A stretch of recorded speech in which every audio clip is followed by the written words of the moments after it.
14 फरवरी 2019 दोपहर लगभग 3:15 जम्मू श्रीनगर राष्ट्रीय राजमार्ग NH40, जगह लेथपोरा, जिला पुलवामा, जम्मू कश्मीर।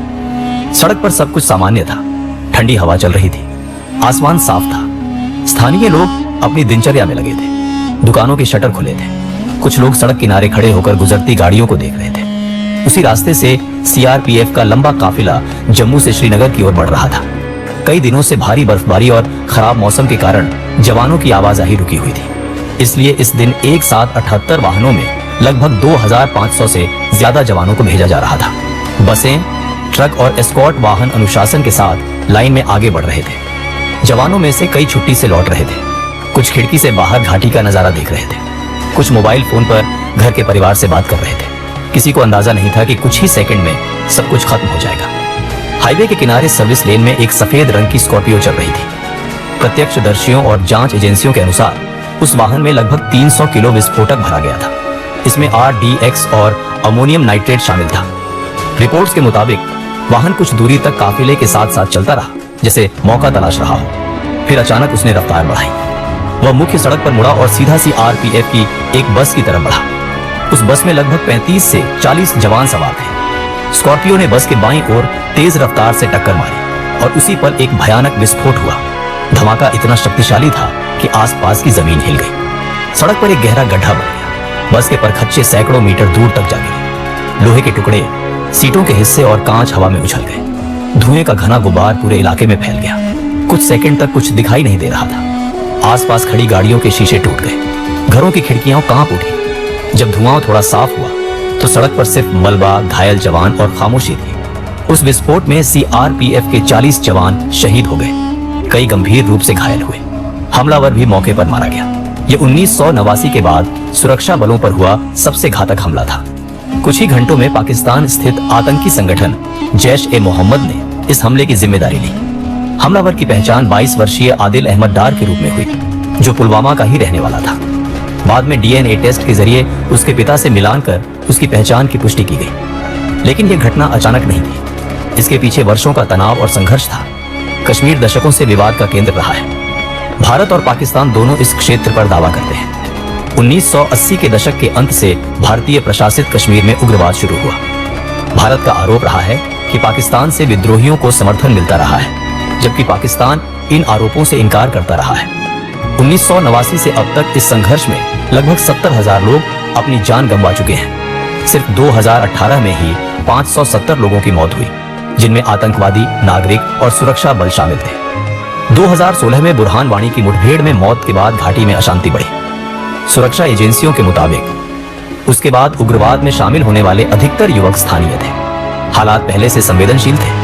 2015 के बाद कई बड़े हमले हुए। जनवरी 2016 में पठानकोट एयरबेस पर हमला। सितंबर 2016 में उरी में सेना मुख्यालय पर हमला, जिसमें 19 सैनिक शहीद हुए। दिसंबर 2017 में लेथपोरा में CRPF के कमांडो प्रशिक्षण केंद्र पर हमला। गुरदासपुर और पंपोर में भी सुरक्षा बलों को निशाना बनाया गया। हर हमले के बाद सुरक्षा खड़ी की गई, लेकिन खतरा खत्म नहीं हुआ। पुलवामा हमले के बाद नेशनल इन्वेस्टिगेशन एजेंसी ने जांच शुरू की। घटनास्थल से विस्फोटक के अवशेष, वाहन के हिस्से और डिजिटल एविडेंस जुटाए गए। जांच में सामने आया कि विस्फोटक सामग्री अलग अलग स्रोतों से इकट्ठी की गई थी। फाइनेंशियल एक्शन टास्क फोर्स की एक रिपोर्ट में उल्लेख किया गया कि कुछ सामग्री ई-कॉमर्स प्लेटफॉर्म अमेजन के जरिए भी मंगाई गई थी। रिपोर्ट्स के मुताबिक हमले से पहले 11 खुफिया चेतावनियां मिली थीं कि सुरक्षा बलों पर बड़ा हमला हो सकता है। यह भी कहा गया कि जवानों को हवाई मार्ग से भेजने की मांग की गई थी, लेकिन उसे मंजूरी नहीं मिली। इन तथ्यों ने बाद में गंभीर सवाल खड़े किए। क्या बेहतर समन्वय से यह हमला रोका जा सकता था? क्या इतने बड़े काफिले की मूवमेंट को अलग तरीके से संभाला जा सकता था? हमले के तुरंत बाद पूरे देश में शोक और गुस्सा फैल गया। शहीद जवानों के पार्थिव शरीर उनके गृह राज्यों में भेजे गए। हजारों लोग सड़कों पर उतर आए। हर जगह अंतिम संस्कार के दौरान वीर जवान अमर रहे के नारे गूंजे। दिल्ली में उसी शाम हाई लेवल मीटिंग हुई। प्राइम मिनिस्टर की अध्यक्षता में कैबिनेट कमेटी ऑन सिक्योरिटी की बैठक बुलाई गई। राष्ट्रीय सुरक्षा सलाहकार, गृह मंत्री और सेना प्रमुखों ने स्थिति की समीक्षा की। फैसला साफ था, जवाब दिया जाएगा। भारत ने पाकिस्तान से मोस्ट फेवर्ड नेशन यानी MFN का दर्जा वापस ले लिया। पाकिस्तानी सामान पर 200% सीमा शुल्क लगाया गया। विदेश मंत्रालय ने United states, France, United kingdom, Russia और अन्य देशों से संपर्क किया। यूनाइटेड नेशंस ने भी हमले की निंदा की। अंतर्राष्ट्रीय मंचों पर आतंकवाद के खिलाफ सख्त रुख की मांग तेज हुई। 18 फरवरी 2019 को सुरक्षा बलों ने पुलवामा में एक ऑपरेशन चलाया। इस मुठभेड़ में जैश ए मोहम्मद का कमांडर अब्दुल रशीद गाजी, जिसे कामरान भी कहा जाता था, मारा गया। इस कार्रवाई में भारत के 4 जवान भी शहीद हुए। लेकिन कहानी यही नहीं रुकी, तनाव बढ़ता गया। हालात ऐसे मोड़ पर पहुंच गए जहां सिर्फ बयानबाजी नहीं बल्कि सैन्य कार्रवाई की आशंका साफ दिखने लगी। क्या पुलवामा सिर्फ एक आतंकी हमला था या दक्षिण एशिया के इतिहास का वह मोड़ जिसने 2 देशों को सीधे आमने सामने ला खड़ा किया? 26 फरवरी 2019 की सुबह, समय लगभग 3:30, नियंत्रण रेखा के पार पाकिस्तान के खैबर पख्तूनख्वा प्रांत का बालाकोट इलाका। आधी रात के बाद की खामोशी थी। पहाड़ी क्षेत्र में ज्यादातर लोग सो रहे थे। इसी दौरान भारतीय वायुसेना के लड़ाकू विमान सीमा पार पहुंचे। भारत सरकार के आधिकारिक बयान के अनुसार यह एक नॉन मिलिटरी प्रीएम्प्टिव स्ट्राइक थी, जिसका लक्ष्य जैश ए मोहम्मद का एक ट्रेनिंग कैंप था। सरकार ने कहा कि यह कार्रवाई आतंकियों के बुनियादी ढांचे को निशाना बनाकर की गई। कुछ ही घंटों में यह खबर पूरे भारत और पाकिस्तान में फैल गई। पाकिस्तान ने कहा कि भारतीय विमान उसके क्षेत्र में घुसे, लेकिन बड़े नुकसान से इनकार किया। दोनों देशों के बयान अलग अलग थे, लेकिन एक बात साफ थी, तनाव अब खुले टकराव की ओर बढ़ चुका था। दिल्ली में उसी दिन फिर हाई लेवल मीटिंग्स हुई। कैबिनेट कमेटी ऑन सिक्योरिटी की बैठक में हालात की समीक्षा की गई। रक्षा मंत्रालय और विदेश मंत्रालय लगातार प्रेस कॉन्फ्रेंस कर रहे थे। भारत ने साफ किया कि उसका उद्देश्य आम नागरिकों या पाकिस्तानी सेना को निशाना बनाना नहीं था, बल्कि आतंकवादी ढांचे पर कार्रवाई करना था। अंतर्राष्ट्रीय स्तर पर United states, France, United kingdom और रशिया ने संयम बरतने की अपील की। यूनाइटेड नेशंस ने भी दोनों देशों से शांति बनाए रखने को कहा। दुनिया की नजर अब दक्षिण एशिया पर टिक गई थी। 27 फरवरी 2019 की सुबह हालात और गंभीर हो गए। पाकिस्तान ने जवाबी कार्रवाई की कोशिश की। दोनों देशों के लड़ाकू विमानों के बीच हवाई संघर्ष हुआ। इसी दौरान भारतीय वायुसेना के विंग कमांडर अभिनंदन वर्धमान का MiG-21 विमान गिर गया। वे पाकिस्तान की सीमा में जा गिरे। पाकिस्तान की सेना ने उन्हें हिरासत में ले लिया। ये घटना दोनों देशों के बीच तनाव को और बढ़ाने वाली थी। भारत ने कड़े शब्दों में अपनी प्रतिक्रिया दी। अंतर्राष्ट्रीय समुदाय ने तुरंत हस्तक्षेप करते हुए तनाव कम करने की अपील की। अगले 2 दिन बेहद संवेदनशील रहे। सीमाओं पर सतर्कता बढ़ा दी गई। दोनों देशों की सेनाएं हाई अलर्ट पर थी।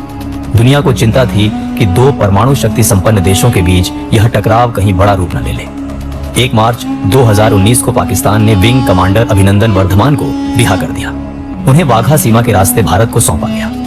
इस कदम को तनाव कम करने की दिशा में महत्वपूर्ण माना गया। भारत में उनका स्वागत बहुत जोर शोर से हुआ। इस पूरे घटनाक्रम ने दिखा दिया कि एक आतंकी हमला किस तरह तेजी से कूटनीतिक संकट और सैन्य टकराव में बदल सकता है। पुलवामा से शुरू हुई घटना बालाकोट तक पहुंची और फिर हवाई संघर्ष तक जा पहुंची। सवाल अब भी बना हुआ है, क्या यह टकराव एक चेतावनी था कि आतंकवाद के खिलाफ लड़ाई और क्षेत्रीय शांति के बीच संतुलन कितना नाजुक है? क्या भविष्य में ऐसी घटनाओं को रोकने के लिए दोनों देशों को अलग रास्ता अपनाना होगा? कहानी अभी पूरी नहीं हुई है, क्योंकि इसके असर आज भी महसूस किए जाते हैं। पुलवामा हमले और उसके बाद हुए सैन्य तनाव के बाद जांच की दिशा और तेज हो गई। नेशनल इन्वेस्टिगेशन एजेंसी ने पूरे नेटवर्क को समझने के लिए कई राज्यों में छापेमारी की। घटनास्थल से मिले सबूतों, विस्फोट के अवशेषों और वाहन के पुर्जों की फोरेंसिक जांच की गई। स्कॉर्पियो के चेसिस नंबर से उसके मालिक तक पहुंचा गया। कॉल रिकॉर्ड, चैट हिस्ट्री और डिजिटल ट्रेल को जोड़ा गया। आधिकारिक जानकारी के अनुसार इस साजिश में शामिल 19 लोगों की पहचान की गई। जांच में यह सामने आया कि हमले की तैयारी कई महीनों से की जा रही थी। जांच एजेंसियों के मुताबिक हमले में इस्तेमाल किया गया लगभग 300 किलो विस्फोटक अलग अलग स्रोतों से जुटाया गया था।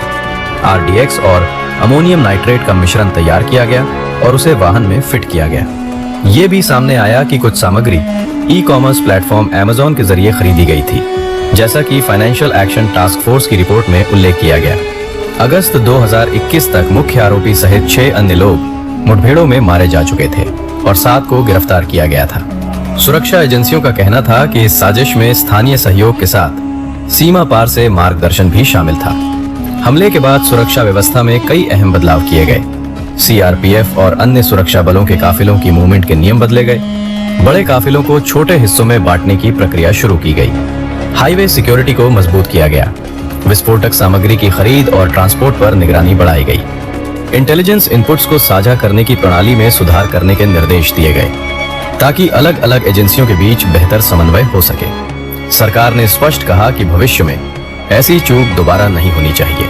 अंतर्राष्ट्रीय स्तर पर भी इस घटना का असर लंबे समय तक बना रहा। भारत ने वैश्विक मंचों पर आतंकवाद के खिलाफ सख्त कार्रवाई की मांग दोहराई। फाइनेंशियल एक्शन टास्क फोर्स में पाकिस्तान की निगरानी जारी रही और उसे ग्रे लिस्ट में रखा गया। कई देशों ने सार्वजनिक रूप से आतंकवाद की निंदा की और दक्षिण एशिया में शांति बनाए रखने की अपील की। ये साफ हो गया कि क्षेत्र की स्थिरता केवल 2 देशों का मुद्दा नहीं, बल्कि अंतर्राष्ट्रीय चिंता का विषय है। देश के भीतर शहीद जवानों की याद में स्मारक बने, परिवारों को आर्थिक सहायता और सरकारी समर्थन दिया गया। लेकिन जिन घरों ने अपने बेटे, पति या पिता को खोया, उनके लिए ये नुकसान कभी पूरा नहीं हो सकता। पुलवामा की वो दोपहर अब इतिहास की किताबों में दर्ज है, लेकिन उसकी गूंज आज भी सुनाई देती है।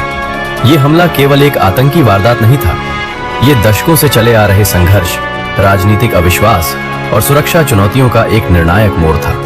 सवाल आज भी कायम है, क्या बेहतर खुफिया समन्वय और सख्त निगरानी से ऐसी घटनाओं को रोका जा सकता है? और क्या भारत और पाकिस्तान के बीच कभी ऐसा माहौल बनेगा जहां सीमा पार से हिंसा की खबरें अतीत का हिस्सा बन जाएं? पुलवामा ने नीतियां बदली, रणनीतियां बदली और सोच बदल दी, लेकिन स्थायी शांति की राह आज भी कठिन है।